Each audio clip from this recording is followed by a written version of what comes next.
Hello বন্ধুরা, কেমন আছো সবাই? একটা 20 বছরের অনাথ ছেলে, যার কাছে একসময় থাকার জন্য কোনো জায়গা ছিল না, এমনকি খাওয়া দাওয়া করার মতন কোনো টাকা পয়সাও ছিল না। কিন্তু নিজের কঠোর পরিশ্রম আর বুদ্ধির ফলে এই ছেলেটাই খুবই অল্প সময়ের মধ্যে অনেক বড় একটা কোম্পানির মালিক হয়ে ওঠে। আর এই গল্প থেকে তৈরি আমাদের আজকের সিনেমার নাম নাইস ভিউ। 2022 সালে মুক্তি পাওয়া এই সিনেমার IMDb রেটিং 6.7। তো আমাদের আজকের গল্পটা চায়নার সেংজেং শহরে বসবাসকারী 20 বছর বয়সী জিং হো নামের একটা ছেলেকে নিয়ে, যে নিজের 6 বছর বয়সী ছোট্ট বোনকে নিয়ে একটা ভাড়া বাড়িতে থাকত। কারণ বিগত বেশ কিছু বছর আগেই ওর মা মারা গেছিল, আর অনেক ছোটবেলায় ওদের বাবা ওদের সবাইকে ছেড়ে চলে গেছিল। সেজন্য এখন জিংকেই ওর বোনের দেখাশোনা করতে হয়। আর এখন নিজেদের সংসার খরচ চালানোর জন্য ও নিজের পড়াশোনা বন্ধ করে দিয়ে একটা মোবাইল রিপেয়ারিংয়ের দোকান খুলেছিল, যেখানে ও সমস্ত রকমের পুরানো ফোন ঠিক করার কাজ করত। এই কাজ করে ও খুব বেশি টাকা উপার্জন করতে না পারলেও কোনো রকমে ওদের সংসার চলে যাচ্ছিল। এইভাবে ওদের দিনগুলো মোটামুটি বেশ ভালোই কাটছিল। রোজ সকালে ও নিজের বোনকে স্কুলে দিয়ে আসতো, আর তারপর ওখান থেকে দোকানে এসে কাজ করত। কিন্তু বিগত বেশ কিছুদিন ধরেই জিংয়ের বোন একটা শারীরিক সমস্যায় ভুগতে শুরু করে। ডাক্তারেরা জানায় ওর হার্টে একটা সমস্যা হয়েছে, যে কারণে ও ঠিকভাবে নিঃশ্বাস নিতে পারে না, আর এটা ওর বংশগত রোগ। এই একই রোগের কারণে ওর মাও মারা গেছিল। এখন ওর বোনকে এই রোগের থেকে বাঁচাতে গেলে আগামী 2 বছরের মধ্যেই ওর হার্টে একটা অপারেশন করতে হবে। এবার এখানে সমস্যা হলো, এই অপারেশনের জন্য ওর অনেক টাকার প্রয়োজন। আর জিং সারাদিন ধরে নিজের দোকানে খাটাখাটনি করার পরেও মাসের শেষে খুব বেশি টাকা ইনকাম করতে পারে না, যে কারণে এই বিষয়টা নিয়ে ও খুবই চিন্তায় ছিল। এবার এইভাবে বেশ কিছুদিন কেটে যাওয়ার পর হঠাৎ এক রাতে জিহং নামের ওর একটা বন্ধু ওকে ফোন করে নিজের কাছে ডেকে নেয়। জিহং একটা বড় ওয়্যারহাউসে কাজ করত, যেখানে অনেক কোম্পানির বিভিন্ন মালপত্র স্টোর করে রাখা হতো। এবার সেই রাতে জিহং জিংকে ডেকে ওদের ওয়্যারহাউসের একটা বড় ঘরের মধ্যে নিয়ে যায়, যেখানে অনেক বড় বড় বাক্সের মধ্যে হাজার হাজার পুরানো ফোন রাখা ছিল। জিহং বলে এই সমস্ত ফোন একটা ইম্পোর্ট এক্সপোর্ট কোম্পানির মালিক ইটালি থেকে কিনে এনেছেন, কিন্তু বর্তমানে ওই লোকটা জেলে আছেন, আর বিগত 2 বছর ধরে উনি আমাদের এই স্টোর রুমের কোনো ভাড়া দিতে পারেননি। সেজন্য আমাদের এই স্টোর রুমের মালিক ঠিক করেছেন এই ফোনগুলোকে বিক্রি করে তাড়াতাড়ি এই জায়গাটা ফাঁকা করবেন। এখন তুমি চাইলে মাত্র 1 লাখ ইয়েন দিয়ে এই সমস্ত পুরানো ফোনগুলো কিনে নিতে পারো। সামান্য কিছু ছোট ছোট সমস্যার জন্যই এই ফোনগুলো কোয়ালিটি টেস্টে পাশ করতে পারেনি, কিন্তু যেহেতু তুমি পুরানো ফোন ঠিক করতে জানো, তাই পরে তুমি এই ফোনগুলোকে ঠিক করে এগুলোর থেকে অনেক বেশি টাকা ইনকাম করতে পারবে। এবার জিং ওই ফোনগুলোর কোয়ালিটি টেস্টের রিপোর্ট নিয়ে এই বিষয়টা নিয়ে ভাবনা চিন্তা করার জন্য বাড়ি চলে আসে। আর ওখান থেকে আসার সময় ও নিজের সাথে একটা পুরানো ফোন নিয়ে আসে। আর এখন ওই ফোনগুলোর সমস্ত রিপোর্ট দেখার পর ও সেই পুরানো ফোনটাকে ঠিক করার চেষ্টা করে। আর কিছুক্ষণ চেষ্টা করার পর ও খুব সহজেই ওই ফোনটাকে ঠিক করে ফেলে। আর এই ফোনটা ঠিক করার পর ও বুঝতে পারে ওখানে যে কটা ফোন আছে তার সব কটাতেই খুবই সামান্য ছোট ছোট সমস্যা আছে, আর একটু চেষ্টা করলেই ওগুলোকে খুব সহজেই ঠিক করা যাবে। সেজন্য ও ঠিক করে নেয় ওই সমস্ত ফোনগুলোকে ও কিনে নেবে। কিন্তু এখন ওর কাছে যথেষ্ট পরিমাণ টাকা ছিল না, সেজন্য ও নিজের দোকানের কাগজ বন্ধক রেখে এক জায়গা থেকে বেশ কিছু টাকা লোন নেয়। আর তারপর ও একটা মোবাইল ফোনের দোকানে গিয়ে তাদের কাছে নিজের এই সমস্ত পুরানো ফোনগুলো বিক্রি করার একটা চুক্তি করে। এখানে হিসাব করে দেখা যায় ওই সমস্ত ফোনগুলো বিক্রি করতে পারলে জিং ওখান থেকে 9 লাখ ইয়েন ইনকাম করতে পারবে, যেটা দেখে ও খুবই খুশি হয়, কারণ এই টাকার সাহায্যে ও খুব সহজেই নিজের বোনের অপারেশন করতে পারবে। কিন্তু এই ঘটনার 2 সপ্তাহের মধ্যেই ওদের দেশের সরকার পুরানো ফোন কেনা বা বিক্রি করা পুরোপুরি বন্ধ করে দেয়। এখন রাতারাতি পুরানো ফোন কেনা বা বিক্রি করা পুরোপুরি বেআইনি হয়ে যায়। এখন কোনো দোকানদার যদি এই পুরানো ফোন বিক্রি করতে গিয়ে ধরা পড়ে যায়, তাহলে তার দোকানের সমস্ত জিনিসপত্র বাজেয়াপ্ত করে তাকে গ্রেফতার করে নেওয়া হবে। যে কারণে এখন কোনো দোকানদারই জিংয়ের কাছ থেকে ওর ওই পুরানো ফোনগুলো কিনতে চাইছিল না। আর এই 2 সপ্তাহ সময়ের মধ্যে ও খুবই অল্প কটা ফোন বিক্রি করতে পেরেছিল। এবার এই নতুন নিয়মের জন্য ও খুবই চিন্তায় পড়ে যায়, কারণ ও নিজের দোকান বন্ধক রেখে অনেক টাকা লোন নিয়ে এই ফোনগুলো কিনেছিল। কিন্তু এখন ওর পক্ষে এই ফোনগুলোকে বিক্রি করা আর কোনোভাবেই সম্ভব ছিল না। এত টাকা ইনভেস্ট করে ওর নতুন ব্যবসাটা শুরু হওয়ার আগেই বন্ধ হয়ে গেছিল। এবার এক রাতে জিং খেয়াল করে ওর কাছে যে হাজার হাজার পুরনো ফোন আছে সে সবগুলোই শাইনিং ইলেকট্রনিক্স কোম্পানির। এবার ও পরের দিন সকালেই শাইনিং ইলেকট্রনিক্স কোম্পানিতে গিয়ে সরাসরি ওখানকার ম্যানেজারের সঙ্গে যোগাযোগ করে। জিং ওনাকে বলে, আমার কাছে আপনাদের কোম্পানির অনেক পুরানো ফোন আছে, সরকার তো এখন পুরানো ফোন বিক্রি করা বন্ধ করে দিয়েছে, কিন্তু আপনারা চাইলে আমি আপনাদেরকে অনেক কম দামে ওই ফোনের সমস্ত পার্টসগুলো বিক্রি করতে পারি। যেগুলোকে আপনারা অন্যান্য অনেক কাজে ব্যবহার করতে পারবেন, আর এর ফলেই আপনাদের খরচাও অনেক কমে যাবে। তখন ওই ম্যানেজারটা বলে, তোমার কাছে যে সমস্ত ফোন আছে সেগুলোর মধ্যে বেশিরভাগই হয়তো খারাপ হয়ে গেছে, আর এখন হয়তো সেগুলো আমাদের কোয়ালিটি টেস্টও পাস করতে পারবে না। তখন জিন বলে, আর যদি ওগুলো কোয়ালিটি টেস্ট পাস করতে পারে তাহলে কি আপনি আমার কাছ থেকে ওইগুলো কিনে নেবেন? তখন ওই ম্যানেজারটা বলে, ঠিক আছে, আগে তুমি পাস করো, তারপর আমি ভেবে দেখব। এবার জিং ওখান থেকে বাড়ি ফিরে নিজের কাছে থাকা সমস্ত পুরনো ফোনের পার্টসগুলো আলাদা করতে থাকে, আর ও সমস্ত আলাদা আলাদা মডেলের একটা করে ফোনের পার্টস খুলে সেগুলোকে কোয়ালিটি টেস্টের জন্য পাঠিয়ে দেয়। দেখা যায় ওর ওই সমস্ত পার্টসগুলো কোয়ালিটি টেস্ট ভালোভাবে পাস করেছিল। সেজন্য ও তাড়াতাড়ি করে শাইনিং ইলেকট্রনিক্সের অফিসে এসে সেই ম্যানেজারটার সঙ্গে দেখা করে। তখন ওই ম্যানেজারটা বলে, আমি তোমাকে একবারও বলিনি তোমার পার্টসগুলো পাস করতে পারলে আমি সেগুলো কিনে নেব। আর এই কথা বলেই উনি জিংকে ওখান থেকে চলে যেতে বলেন। আসলে যেহেতু জিংয়ের বয়স মাত্র 20 বছর ছিল, সেজন্য ওই লোকটা কোনোভাবেই ওকে ভরসা করতে পারছিল না। কিন্তু জিংও এখানে কোনোভাবেই হার মানতে চাইছিল না। নিজের এই বিষয়টা নিয়ে ও ওই কোম্পানির ম্যানেজিং ডিরেক্টর মিস্টার ঝাওর সঙ্গে কথা বলার চেষ্টা করে। জিং ওনাকে বলে, আপনি যদি আমাকে 10 মিনিট সময় দিতে পারেন তাহলে আমি আপনাকে আমার সমস্ত বিজনেস প্ল্যান ভালোভাবে বোঝাতে পারবো। তখন মিস্টার ঝাও বলে, এই মুহূর্তে আমি খুবই ব্যস্ত আছি। আমি দুপুর 3টে ট্রেন ধরে 1 মাসের জন্য এই শহরের বাইরে যাচ্ছি। 1 মাস পরে আমি যখন ফিরে আসব তখন তুমি আবার আমার সঙ্গে যোগাযোগ করো। আর এটা বলেই উনি নিজের গাড়ি নিয়ে স্টেশনের উদ্দেশ্যে বেরিয়ে পড়েন। কিন্তু জিং এখানে কোনোভাবেই হার মানতে চাইছিল না। ও নিজের স্কুটার নিয়ে মিস্টার ঝাওর সাথে কথা বলার জন্য ওই স্টেশনের দিকে এগোতে শুরু করে। কিন্তু রাস্তায় যাওয়ার পথে ওর অনেকবার অনেক রকম সমস্যা হয়, এমনকি দুবার তো ওর অ্যাক্সিডেন্টও হয়ে যায়। কিন্তু তা সত্ত্বেও ও অনেক চেষ্টা করে মিস্টার ঝাওয়ের সাথে শেষ মুহূর্তে ওই ট্রেনে উঠে পড়ে। এবার ট্রেনে উঠে ও মিস্টার ঝাওকে বলে, আশা করি এখন আপনি আমাকে 10 মিনিট সময় দিতে পারবেন। ওর এত চেষ্টা দেখে মিস্টার ঝাও ওর কথা শোনার জন্য রাজি হয়ে যায়। এবার সবকিছু শোনার পর উনি বলেন, তুমি এই কাজটা করতে পারবে না। এই কাজটা করার সময় ওই ফোনগুলোর মধ্যে থেকে অনেক পার্টসই নষ্ট হয়ে যাবে। তখন জিং বলে, আর আমি যদি এই কাজটা করতে পারি তাহলে কি আপনি ওগুলো কিনে নেবেন? মিস্টার ঝাও বলে, ঠিক আছে, তুমি যদি এই কাজটা করতে পারো আর যদি তোমার 85% পার্টস আমাদের কোয়ালিটি টেস্টে পাস করতে পারে তাহলে আমি এগুলো কিনে নেব। কিন্তু একটা নির্দিষ্ট সময়ের মধ্যেই তোমাকে এই কাজটা করতে হবে, আর এই কাজের জন্য আমি আগে থেকে তোমাকে কোনো রকম টাকা দিতে পারবো না। এমনকি এই কাজে তোমাকে সাহায্য করার জন্য কোনো ফ্যাক্টরি বা কোনো কর্মচারীও দিতে পারবো না। তোমাকে এ সব কিছুই নিজে থেকে করতে হবে। আর এরপর উনি জিংকে নিজের ম্যানেজারের একটা কার্ড দিয়ে বলেন, যেদিন তোমার মনে হবে তুমি এই কাজের জন্য তৈরি হয়ে গেছো সেদিন তুমি এই নাম্বারে কল করে আমাদের অফিসে এসো। আমরা তোমার সঙ্গে এই কাজের জন্য একটা চুক্তিপত্রে সই করব। এবার এসব কিছু শোনার পর জিং খুবই চিন্তায় পড়ে যায়, কারণ এই কাজে অনেকটা ঝুঁকি ছিল। ও যদি সময়ের মধ্যে এই কাজটা না করতে পারে বা ওর তৈরি করা পার্টসগুলো যদি কোয়ালিটি টেস্টে পাস করতে না পারে তাহলে ওকে একটাও টাকা দেওয়া হবে না, যে কারণে ও নিজের টাকা পয়সা, দোকান সবকিছু হারিয়ে ফেলবে। এমনকি এই কাজের জন্য ও যে সময় আর টাকা পয়সা খরচ করবে সেগুলো পুরোপুরি নষ্ট হয়ে যাবে। কিন্তু ঠিকভাবে এই কাজটা করতে পারলে ও খুবই অল্প সময়ের মধ্যে অনেক টাকা পেয়ে যাবে, যেটা দিয়ে ও খুব ভালোভাবে নিজের বোনের অপারেশন করাতে পারবে। এবার নিজেকে এই কাজে সাহায্য করার জন্য জিং তার প্রতিবেশী লিয়ংয়ের সঙ্গে যোগাযোগ করে, কারণ এত অল্প সময়ের মধ্যে ওর একার পক্ষে এই কাজটা করা কোনোভাবেই সম্ভব ছিল না। লিয়াং আর তার স্ত্রী বয়স্ক লোকদের দেখাশোনা করার জন্য একটা বৃদ্ধাশ্রম চালাতো।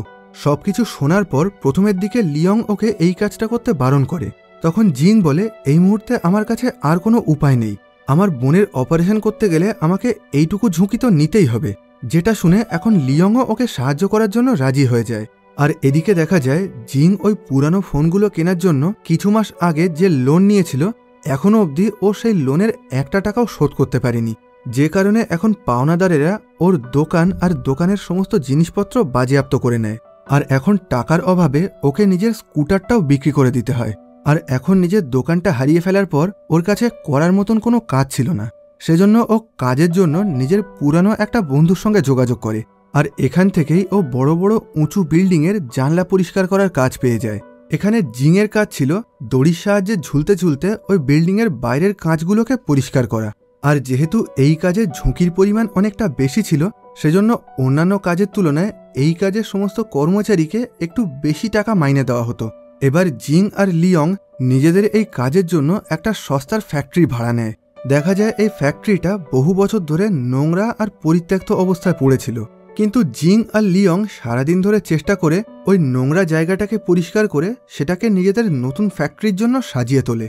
আর ওই ফ্যাক্টরির পাশেই একটা ফাঁকা জায়গায় শেডের নিচে ও নিজের কাছে থাকা ওই হাজার হাজার ফোনের বড় বড় বাক্সগুলোকে একটা মোটা কাপড় দিয়ে ঢেকে স্টোর করে রাখতে শুরু করে।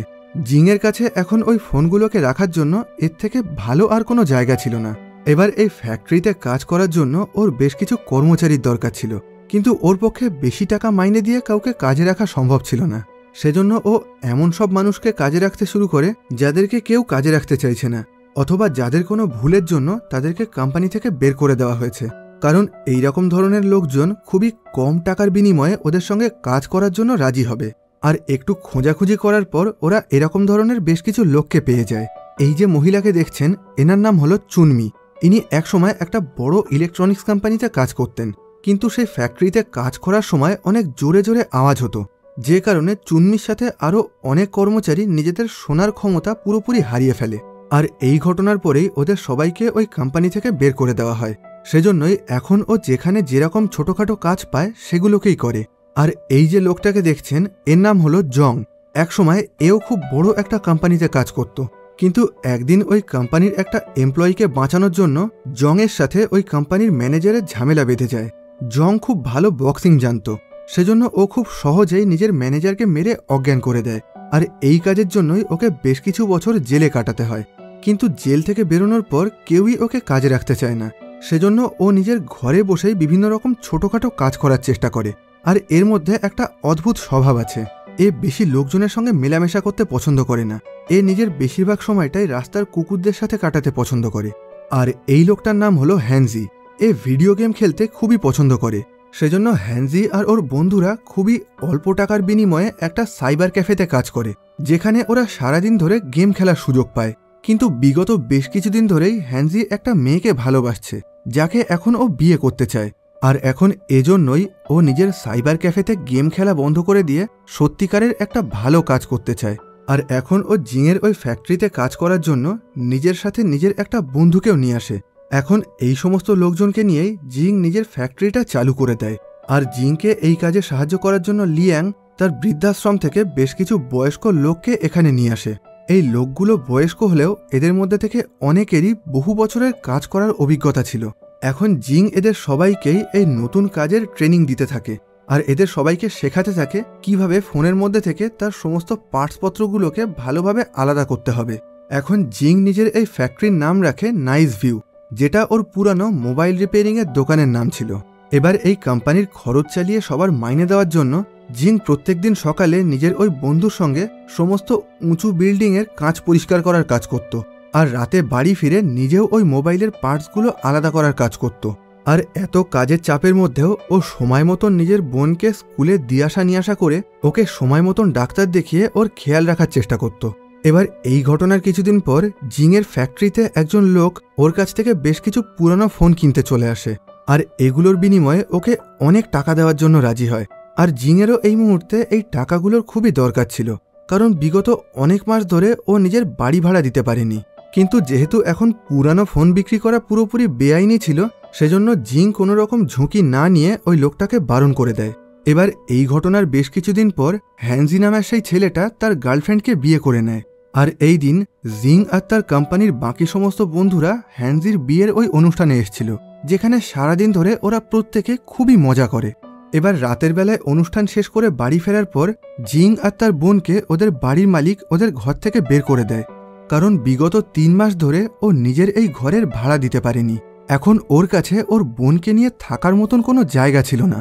এই মুহূর্তে ও কি করবে কিছুই বুঝে উঠতে পারছিল না। এবার কোনো উপায় না দেখে সেই রাতে থাকার জন্য ও নিজের বোনকে নিয়ে লিং আর তার স্ত্রীর বৃদ্ধাশ্রমে চলে যায়। আগামী 2-3 দিন ওখানে থাকার পর ও নিজের বোনকে নিয়ে নিজেদের ওই ফ্যাক্টরিতেই থাকতে শুরু করে। ওই ফ্যাক্টরির মধ্যে ও কার্ডবোর্ডের বাক্স দিয়ে চারিদিক ঘিরে নিজেদের থাকার জন্য ছোট্ট একটা ঘর বানিয়ে ফেলে। জিংয়ের ছোট বোনও এই সমস্ত অসুবিধাগুলোকে চুপচাপ মেনে নিত। ও কখনোই নিজের দাদার কাছে কোনো রকম অভিযোগ করত না। কিন্তু এই ঘটনার জন্য জিংয়ের খুবই মন খারাপ হয়ে গেছিল, কারণ এত চেষ্টা করার পরেও ও নিজের বোনকে কোনোভাবেই ভালো রাখতে পারছিল না। আর এখন ও ঠিক করে নেয় যাই হয়ে যাক না কেন এখন ও কোনোভাবেই হার মানবে না। আর এরপর থেকে ও প্রত্যেক দিন আরও বেশি পরিশ্রম করতে শুরু করে। এমনকি সারাদিন কাজ করার পর এখন ও রাতে ঘুমানো বন্ধ করে দিয়ে সারা রাত ধরেই কাজ করার চেষ্টা করত। জিং আর ওর বোনের এই অবস্থা জানার পর ওর ফ্যাক্টরির বাকি সমস্ত বন্ধুদেরও খুবই খারাপ লাগতে শুরু করে। আর এখন ওরা প্রত্যেকেও আগের থেকে অনেক বেশি পরিমাণ কাজ করতে শুরু করে, যাতে ওরা সময়ের মধ্যেই এই সমস্ত কাজগুলোকে শেষ করতে পারে। এবার এইভাবে বেশ কিছুদিন কেটে যাওয়ার পর এক রাতে ঘুমানোর সময় জিং নিজের ফ্যাক্টরির বাইরে বেশ কিছু লোকের কথা বলার আওয়াজ শুনতে পায়, যেটা শুনে বাইরে আসার পর ও দেখতে পায় দুজন লোক ওর ফ্যাক্টরির বাইরে রাখা ওই সমস্ত বাক্স ভর্তি ফোনগুলোকে চুরি করছিল। আর এখন জিংকে দেখতে পেয়ে ওই লোকগুলো বেশ কিছু ফোন চুরি করে নিজেদের গাড়ি নিয়ে ওখান থেকে পালানোর চেষ্টা করে। এখন জিংয়ের কাছে নিজের বলতে এই পুরানো ফোনগুলোই ছিল, এগুলোই ওর একমাত্র সম্পত্তি ছিল, আর শুধুমাত্র এগুলোর সাহায্যেই ও নিজের এই খারাপ অবস্থা থেকে বাইরে বেরোতে পারবে। এখন নিজের চোখের সামনে এই ফোনগুলোকে চুরি হতে দেখে ও তাড়াতাড়ি করে ওই চোরগুলোকে আটকানোর চেষ্টা করে আর ওদের চলন্ত গাড়ির দরজা ধরে বাইরে থেকে ঝুলতে শুরু করে। এখানে নিজের দাদাকে এই অবস্থায় দেখে জিংয়ের বোন খুবই ভয় পেয়ে যায়, কিন্তু জিংয়ের মাথায় এখন কিছুই চলছিল না। ও যেভাবেই হোক নিজের জীবনের ঝুঁকি নিয়ে এই সম্পত্তিগুলোকে বাঁচানোর চেষ্টা করছিল। এবার বেশ কিছুক্ষণ চেষ্টা করার পর জিং ওই চলন্ত গাড়ির মধ্যে থেকে একটা চোরকে নিয়ে রাস্তায় পড়ে যায়, কিন্তু অন্য একটা চোর ওই গাড়ি আর ফোনগুলো নিয়ে ওখান থেকে পালিয়ে গেছিল। এই দুর্ঘটনায় জিং প্রচণ্ড আঘাত পেয়েছিল, ওর ঠিক করে উঠে দাঁড়ানোর ক্ষমতাও ছিল না, কিন্তু তা সত্ত্বেও ও নিজের সাথে রাস্তায় পড়ে যাওয়া সেই চোরটাকে ধরে রেখে পুলিশকে কল করে। এখানে দেখা যায় এই দুর্ঘটনার জন্য ওর হাতের দুটো আঙুল ভেঙে গেছিল, আর এতক্ষণে ওর বোনও রাস্তায় বেরিয়ে ওকে খুঁজতে খুঁজতে ওর কাছে চলে এসেছিল। নিজের বোনকে এই অবস্থায় দেখে ও বুঝতে পারে এখন ও খুব বড় একটা ভুল করে ফেলেছিল। এই ঘটনায় ওর যদি কোনো কিছু হয়ে যেত তাহলে ওর বোনকে দেখাশোনা করার জন্য আর কেউ ছিল না।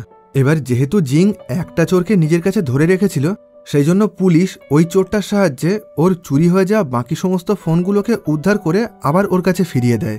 এখন নিজের এই ভাঙা আঙুলের জন্য ওর কাজ করতে খুবই অসুবিধা হচ্ছিল। একদিন একটা উঁচু বিল্ডিংয়ের কাঁচ পরিষ্কার করার সময় ওর হাত ফসকিয়ে একটা জিনিসপত্র ভর্তি বালতি নিচে মাটিতে এসে পড়ে। এবার এই ঘটনাটা জানতে পেরে ওর বস ওকে কাজের থেকে বের করে দেয়। উনি বলেন, তুমি এইভাবে এতটা ঝুঁকি নিয়ে কাজ করছিলে কেন? এর জন্য তোমার জীবনও চলে যেতে পারত।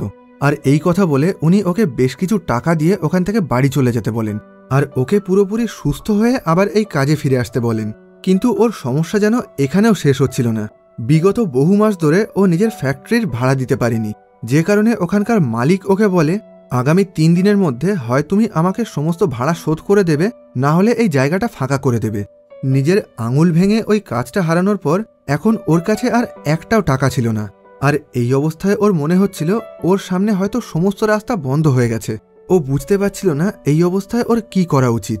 এবার সেদিন সন্ধেবেলায় ওদের শহরে প্রচণ্ড জোরে ঝড় বৃষ্টি শুরু হয়ে যায়, যে কারণে সরকারের তরফ থেকে সমস্ত লোকজনকে বাইরে বেরোতে বারণ করে দেওয়া হয়েছিল। কিন্তু এই প্রচণ্ড ঝড় বৃষ্টির মধ্যেই জিং শাইনিং ইলেকট্রনিক্স কোম্পানির সেই ম্যানেজারের সঙ্গে দেখা করতে চলে আসে। ও বলে, এই মুহূর্তে আমি খুবই সমস্যার মধ্যে আছি, আমার কাছে একটাও টাকা নেই, আমি নিজের ফ্যাক্টরির ভাড়াও দিতে পারছি না। আপনি যদি আমার এই কাজের জন্য এখন আমাকে কিছু টাকা অ্যাডভান্স করেন তাহলে আমার অনেক উপকার হয়। এই উপকারের জন্য পরে আমি আপনাদের কাছে অনেক কম দামে নিজের ওই জিনিসগুলো বিক্রি করে দেব। কিন্তু ওই ম্যানেজারটা ওকে কোনোভাবে সাহায্য না করে ওই প্রচণ্ড ঝড়ের মধ্যেই ওকে বাইরে বের করে দেয়। এবার এই সমস্ত কাজ করতে গিয়ে ওর বোনকে স্কুল থেকে আনার জন্য ওর অনেক দেরি হয়ে গেছিল। সেজন্য এখন ও এই প্রচণ্ড ঝড়ের মধ্যে হাঁটতে হাঁটতেই নিজের বোনের স্কুলের দিকে এগোতে শুরু করে।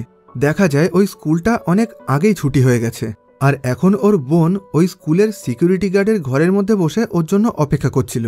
এবার ও নিজের বোনের সাথে ওই ঘরের মধ্যে বসে ঝড় থামার অপেক্ষা করতে থাকে।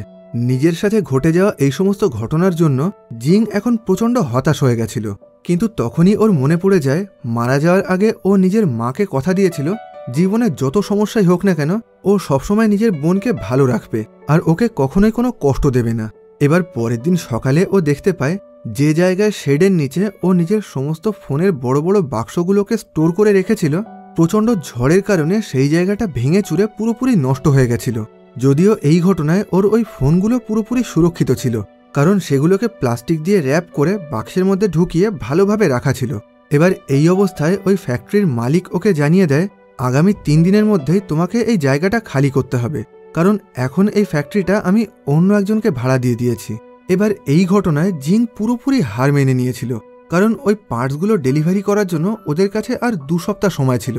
কিন্তু এখন ওই ফোনগুলোকে রাখার জন্য বা ওদের কাজ করার জন্য ওদের কাছে কোনো জায়গা ছিল না, যে কারণে ও খুবই মন খারাপ করে ওই ফ্যাক্টরির বাইরে বসে থাকে।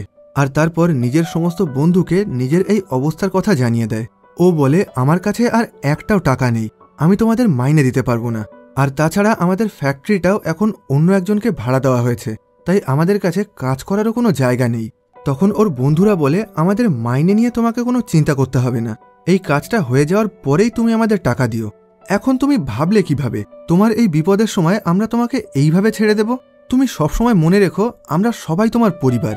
আর তাছাড়া তুমি চাইলে এখন এই কাজগুলো আমরা নিজেদের বাড়ির থেকেই করতে পারবো, এর জন্য আমাদের এখন কোনো ফ্যাক্টরির দরকার নেই।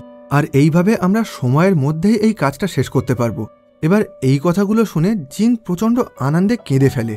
আর এরপর ওরা সবাই মিলে ওই ফোনগুলো নিজেদের বাড়িতে নিয়ে গিয়েই কাজ করতে শুরু করে। আর এখন জিং আর তার বোন বাকি সমস্ত বয়স্ক লোকদের সঙ্গে লিয়াংয়ের ওই বৃদ্ধাশ্রমে থাকতে শুরু করে। আর এখন ওরা সবাই মিলে দিনরাত চেষ্টা করে সময়ের মধ্যে ওই কাজটাকে শেষ করে দেয়। আর এরপর ওদের সেই পার্টসগুলো ডেলিভারি করার দিন চলে আসে। এখন এতদিন ধরে আলাদা করা এদের এই সমস্ত পার্টসগুলোকে কোয়ালিটি টেস্টের জন্য নিয়ে যাওয়া হয়। এখন এর মধ্যে থেকে মিনিমাম 85% পার্টসকে ওই টেস্টে পাস করতে হবে, তার থেকে কম হলে এই সমস্ত পার্টসকে রিজেক্ট করে দেওয়া হবে। এবার কিছুক্ষণ পরেই জিং আর তার বাকি সমস্ত বন্ধুদেরকে শাইনিং ইলেকট্রনিক্সের ম্যানেজিং ডিরেক্টর মিস্টার জাও এর কেবিনে ডেকে পাঠানো হয়। মিস্টার জাও এখন ওর উপরে খুবই খুশি ছিল, কারণ নিজের জীবনে এতটা সমস্যা হওয়া সত্ত্বেও ও সময়ের মধ্যে এই কাজগুলোকে কমপ্লিট করেছিল। আর তাছাড়া ওর 87% পার্টসই এই কোয়ালিটি টেস্টে পাশ করতে পেরেছিল, যে কারণে উনি খুবই খুশি হয়ে জিং আর তার কোম্পানির সঙ্গে আগামী 2 বছরের জন্য 5 মিলিয়ন ইয়ানের একটা কন্ট্রাক্ট সাইন করেন। এই ঘটনায় ওরা প্রত্যেকেই খুবই খুশি হয়। আর অফিস থেকে বেরিয়ে লিফটে ওঠার পর ওরা জোরে জোরে চিৎকার করতে শুরু করে আর একে অপরকে জড়িয়ে ধরে। কিছু মাস আগে জিং এত বড় একটা ঝুঁকি নিয়েছিল, যেটাকে সবাই অসম্ভব মনে করেছিল। আর নিজের জীবনের এত অসুবিধার মধ্যে দিয়ে একরকমভাবে এই কাজটা করা সত্যি সত্যি অসম্ভব ছিল। কিন্তু এত কিছুর পরেও জিং কোনোভাবেই হার না মেনে নিজের কঠিন পরিশ্রমের সাহায্যে এই অসম্ভব কাজকেও সম্ভব করে দিয়েছিল। আর এরপর 2014 সালে ও নিজের বোনের সেই অপারেশনটা করায়, যার পর থেকে ও পুরোপুরি সুস্থ হয়ে গেছিল। আর আস্তে আস্তে ওর এই কোম্পানিটাও অনেক বড় হয়ে যায়। আর 2019 সালে এটা শাইনিং ইলেকট্রনিক্সের সাবসিডারি বা একটা সহায়ক কোম্পানিতে পরিণত হয়। আর জিং খুবই অল্প বয়সে অত বড় একটা কোম্পানির সিইও আর ম্যানেজিং ডিরেক্টর হয়ে গেছিল। আর এখানেই এই সিনেমার গল্পটা শেষ হয়। এই গল্পে জিংয়ের মতন আমাদের প্রত্যেকের জীবনেই কম বেশি অনেক সমস্যা আছে। অনেক সময় এই সমস্যার কারণেই আমাদের হার মেনে পিছিয়ে আসতে মন চায়, কিন্তু আমরা যদি নিজের ওপরে ভরসা রেখে সৎ পথে কঠিন পরিশ্রম করতে পারি, তাহলে আমাদের পক্ষে সমস্ত কাজই সম্ভব। স্বপ্ন যত বড় হবে সেখানে সমস্যাও তত বেশি হবে, কিন্তু দিনের শেষে আমাদেরকে নিজেদের স্বপ্ন নিজেদেরকেই পূরণ করতে হবে। তো আজকের মতন এই ভিডিওটাকে এখানেই শেষ করছি। ভিডিওটা তোমাদের কেমন লাগলো কমেন্ট বক্সে জানিও। আবার দেখা হবে পরবর্তী ভিডিওতে।